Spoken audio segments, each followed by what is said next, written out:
Bulletin में सबसे पहले बात करेंगे बिहार चुनाव की।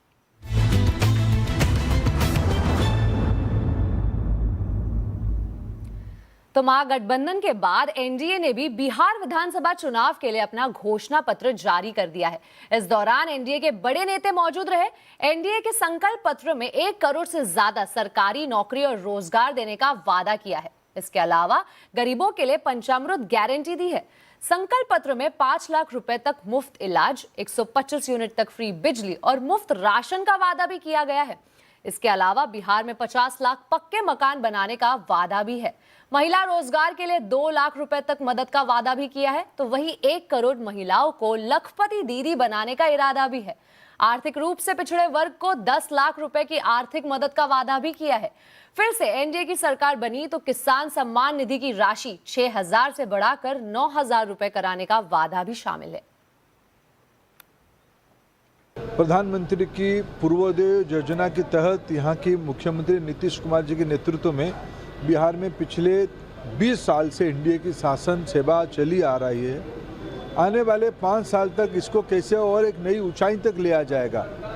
युवाओं की रोजगार, महिलाओं की सशक्तिकरण, किसानों की विकास, पिछड़ों की विकास, दलितों की उन्नति, यही सब आज हमारी संकल्प पत्र की प्राथमिकता में रहे। बिहार को औद्योगिकरण में और बढ़ावा देने के लिए बिहार की सरकार और भारत सरकार मिलके 1 लाख करोड़ रुपया की इंफ्रास्ट्रक्चर फैसिलिटी डेवलप करेंगे। एनडीए के नेताओं ने मीडिया के सामने संकल्प पत्र जारी किया, लेकिन उन्होंने मीडिया से कोई बात नहीं की। इसे लेकर कांग्रेस और आरजेडी एनडीए पर हमलावर हो गए हैं। 30 सेकंड में प्रेस कॉन्फ्रेंस खत्म होगी, कभी सुना है आपने? चीफ मिनिस्टर जो कि चेहरा ये मानते थे, उनको बोलने नहीं दिया जा रहा। आखिर कारण क्या है कि नीतीश कुमार जी को बार बार बेइज्जत किया जा रहा है? क्या कारण? क्या इन्हें डर है कि उनकी रिपोर्ट कार्ड में दिखाने के लिए कुछ नहीं है? मसला क्या है कि नीतीश कुमार जी को मुंह नहीं खोलने दिया जा रहा आजकल? अरे ये अब 20 साल बाद क्या संकल्प पत्र ला रहे हैं? 20 साल का रिपोर्ट कार्ड तो दीजिए, आपने किया क्या? आदरणीय मुख्यमंत्री जी को तो पता ही नहीं होगा कि उस घोषणा पत्र में क्या है। शायद उनको बोलने ना दिया जाए, इसलिए जो है जल्द से जल्द जो है ये खत्म कर लिया गया।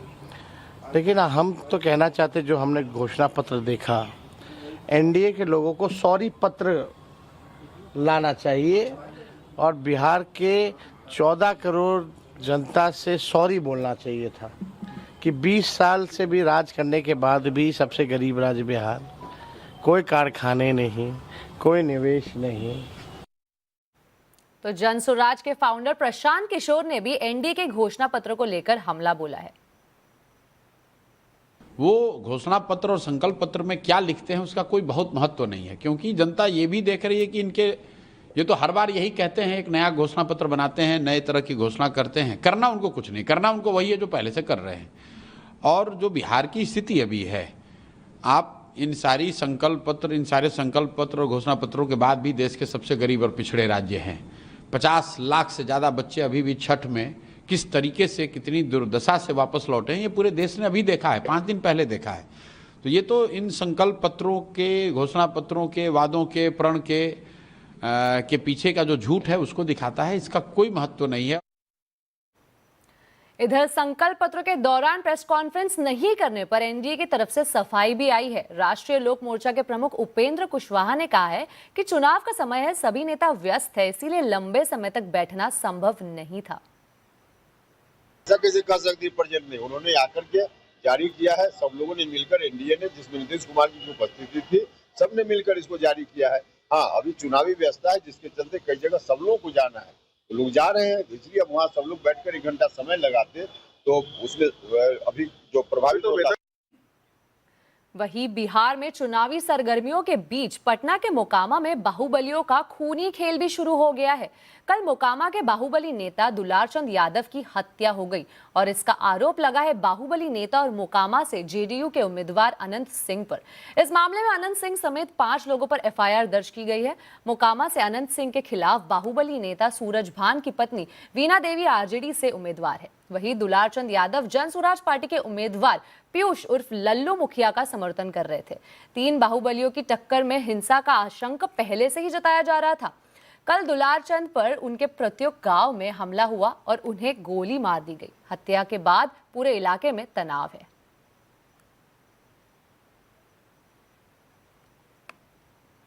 बुलेटिन में बात करेंगे बाजार की। कारोबारी हफ्ते के आखिरी दिन बाजार में दबाव रहा है। सेंसेक्स निफ्टी गिरावट के साथ बंद हुए। सेंसेक्स 466 पॉइंट गिरा तो निफ्टी 156 पॉइंट फिसलकर बंद हुआ है।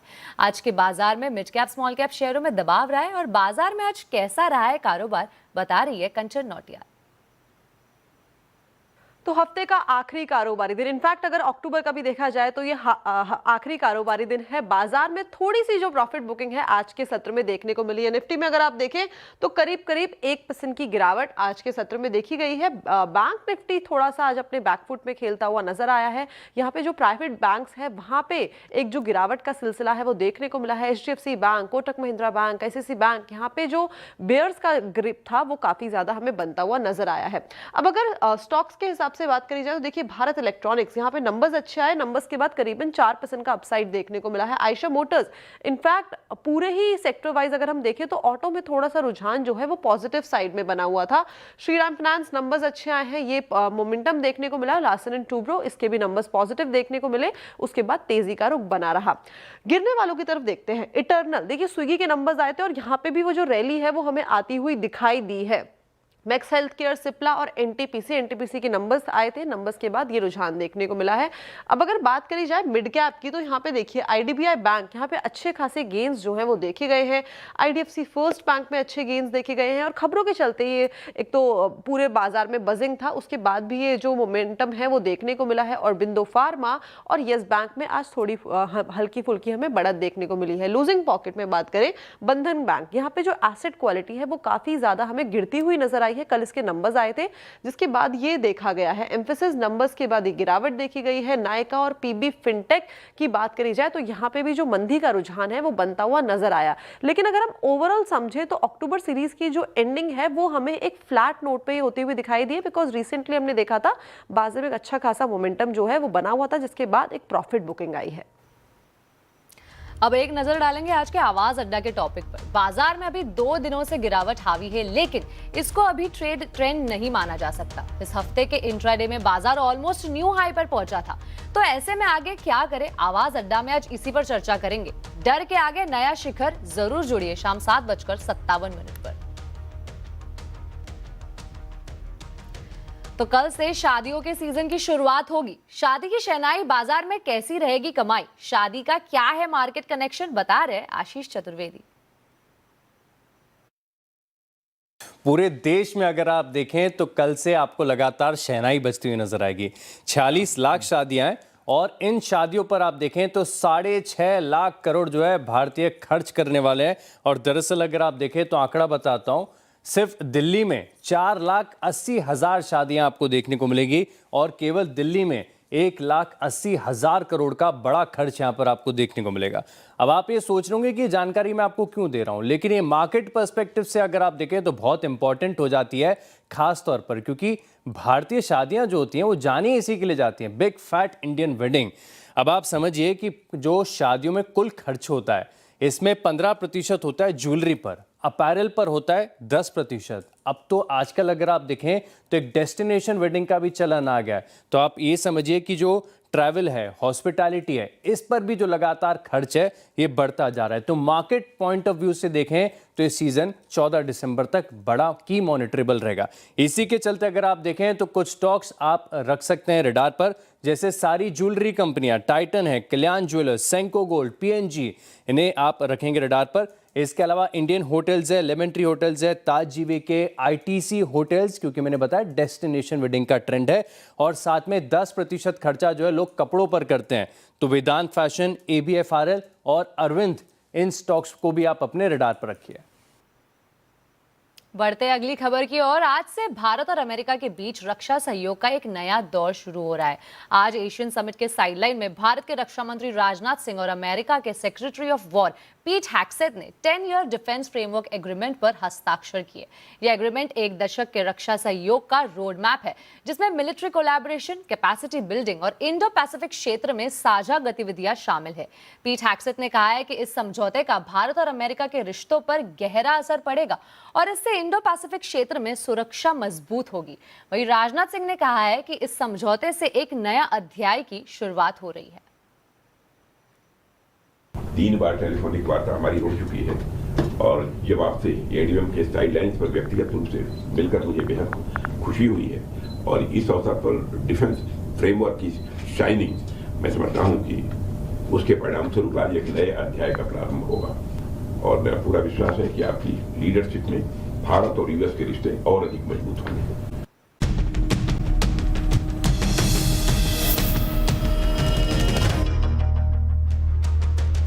ब्रेक के बाद फिर एक बार स्वागत है आपका आवाज समाचार में।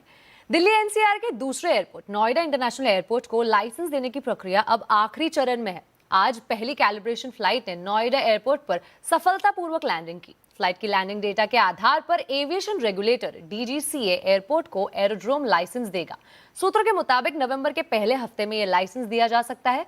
लाइसेंस मिलने के करीब 45 दिन बाद एयरपोर्ट से पहली कमर्शियल फ्लाइट शुरू हो सकती है। शुरुआत में एयरपोर्ट दिन के समय डोमेस्टिक फ्लाइट्स के लिए ही खुलेगा।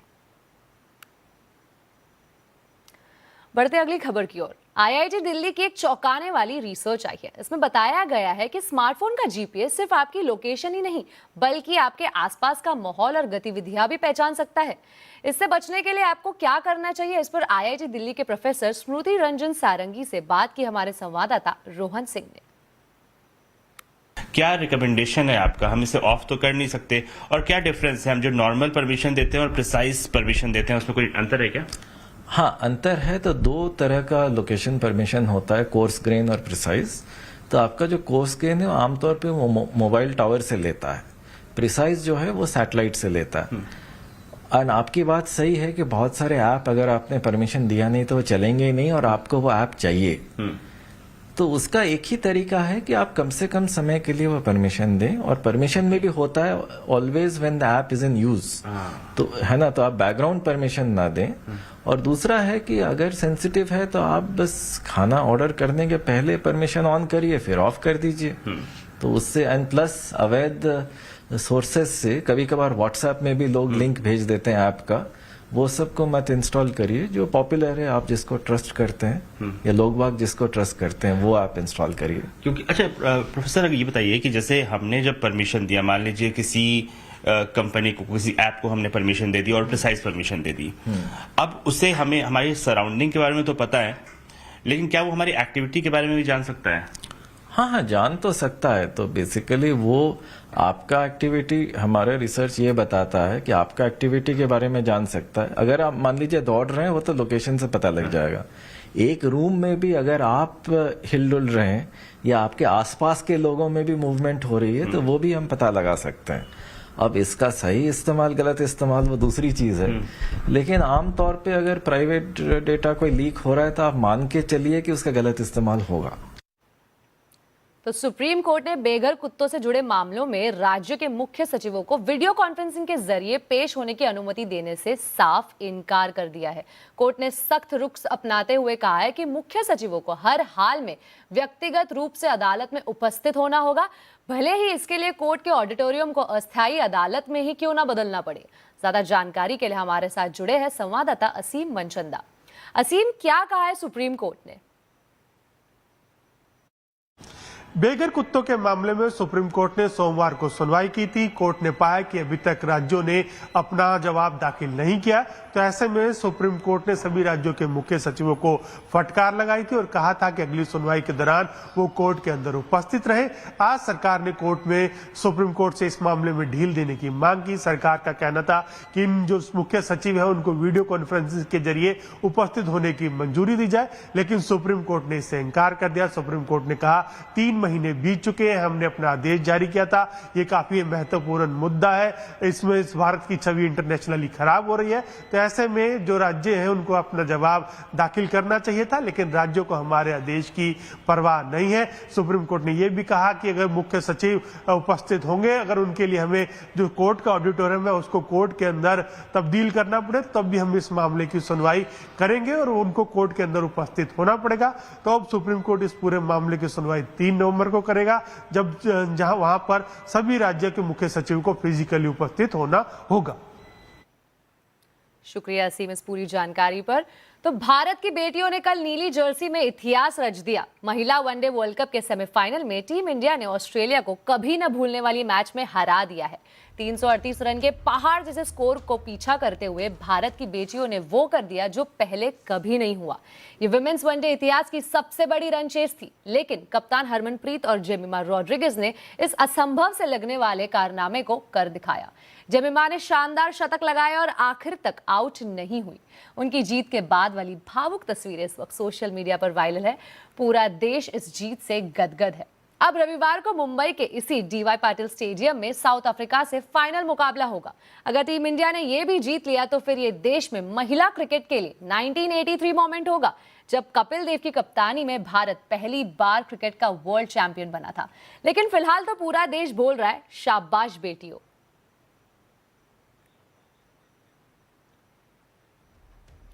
तब पूरे देश की निगाहें रविवार को होने वाले विमेंस वर्ल्ड कप फाइनल पर होगी। भारतीय टीम का मुकाबला दक्षिण अफ्रीका से होगा। टीम इंडिया के सामने क्या होंगे चैलेंजेस और क्या होगी टीम इंडिया की रणनीति, जरूर जुड़िए हमारी खास पेशकश में। बेमिसाल बेटियां जीतेगा इंडिया, आज शाम 5:57 पर।